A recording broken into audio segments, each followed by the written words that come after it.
Welcome to the Preventive Accounting System, the Personal Finance Edition, Part 1.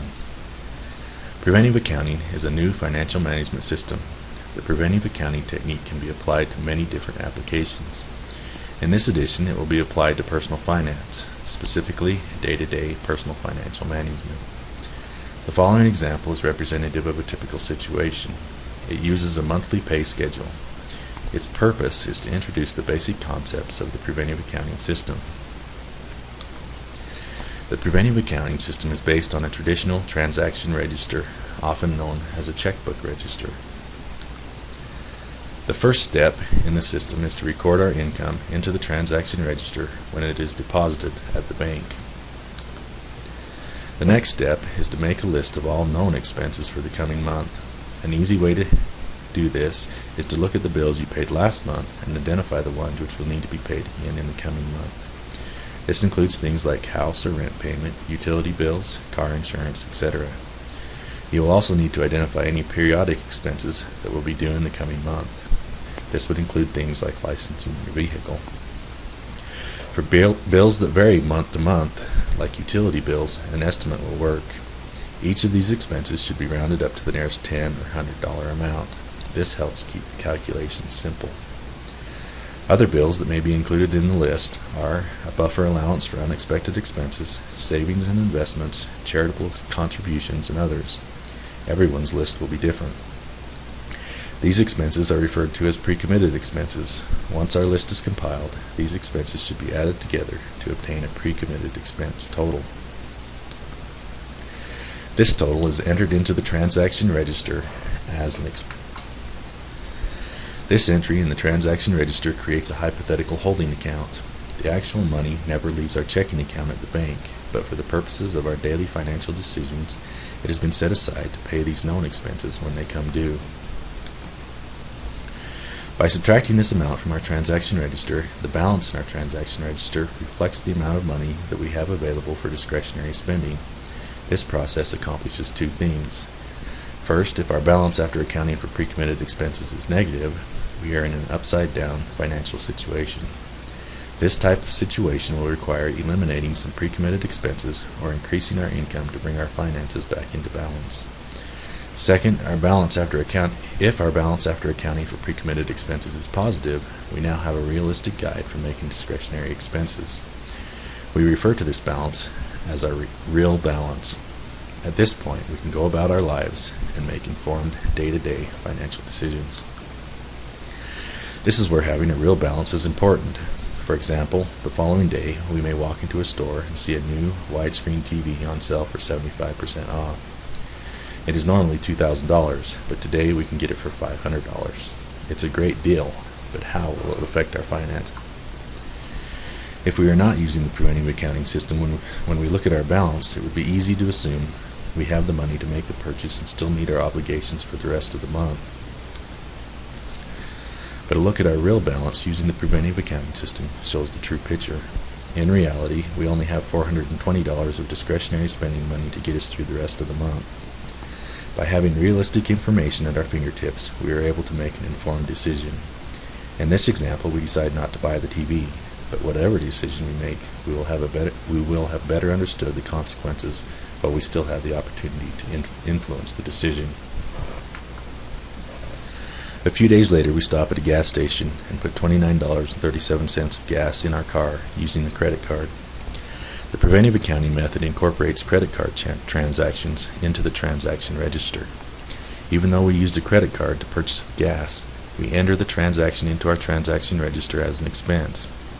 In this system, credit card entries in the transaction register can be rounded up to the nearest $5 or $10 amount to make the calculations easier.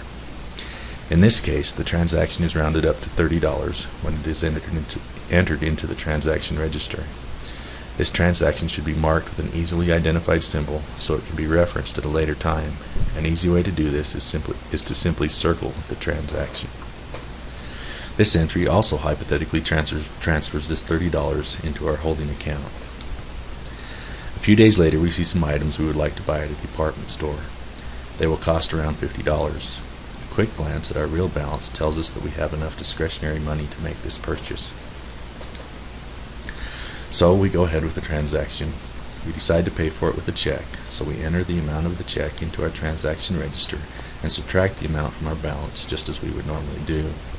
This is a real transaction where the money will actually be withdrawn from our checking account at the bank within a few. Our next stop is at the sandwich shop a few days later. We decide to pay for the meal with our debit card, so we swipe the card. The only difference is, when we swipe the card, we pull out our transaction register and enter the transaction in it. This entry is subtracted from our real balance just like a check, because, just like a check, the money will be withdrawn from our checking account at the bank within a few days. If we are not used to recording debit card transactions at the point of purchase, this will be a bit of an adjustment, but it is essential to making informed financial decisions. A few days later, our house payment comes in the mail. This is a dreaded day for many people, because often when the house or rent payment comes due, the money needed to pay it has already been spent. But with the preventive accounting method, we simply transfer the money we've set aside in our hypothetical holding account for the house payment back into our transaction register and make the payment. This significant event in our monthly finances is handled with very little stress. The necessary money to meet this obligation has been safely tucked away in our holding account, away from our discretionary spending, so we didn't unknowingly spend our house payment money on something else. It is important to note that our real balance is virtually the same before and after the house payment transactions. The slight difference is a result of rounding up when we set the money aside. Because we rounded up, when we transfer the money back into our transaction register, our real balance actually increases slightly. Because of our real balance stays virtually the same even when the large payment has been made, it brings a sense of stability to our day-to-day finances. As time goes on, we make other checking, debit card, or credit card transactions using our real balance as a guide and accounting for them in our transaction register, as described previously. A few days later, the car payment and car insurance come in the mail. Once again, the money we have set aside for these payments is transferred back into our transaction register. We pay the bills, and our real balance returns to essentially where it was before these transactions were. Once again, we continue on with life using our real balance as a guide for discretionary spending and recording checking, debit card, or credit card purchases in our transaction register. At some point in the month, our utility bills come due. We transfer the money that has been set aside for these bills back into our transaction register and pay the bills. Once again, our real balance returns to essentially what it was before these bills were paid. In a few more days, the credit card bill arrives. This is the worst day of the month for many people. Often our credit card has been used as a catch-all for our finances. The credit card bill is the reality check. Too often the reality is not good. But with the preventive accounting system, when the credit card bill arrives, we simply go back through our transaction register, add up our credit card entries, transfer the money we set aside in the holding account for these transactions back into our transaction register, and pay the bill.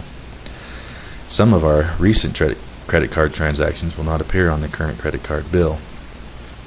This is the result of a billing process where the credit card bill is often printed a week or more before it comes in the mail. Credit card transactions which do not appear on our credit card bill can still be paid with the current bill. Most credit card companies offer either telephone or internet services where you can access your daily credit card balance as well as your most recent transactions. A short phone call or a minute or two on the internet will give you today's balance and allow you to access any transactions which have been made since the bill was printed. If we have a credit card balance and we would like to pay off, we can set money aside in our pre-committed expense list for this purpose. Then, when the credit card bill arrives, we simply transfer this amount back into the transaction register along with our credit card transactions for the month. We add the amount we set aside to pay against our credit card balance to the amount of our transactions for the month and pay the bill. This simple system budgets for our known expenses and provides essential information for making other spending decisions. Part 2 of the Preventive Accounting System Personal Finance Series will incorporate computer money management software into the Preventive Accounting System. Many people say this helps them visualize the system.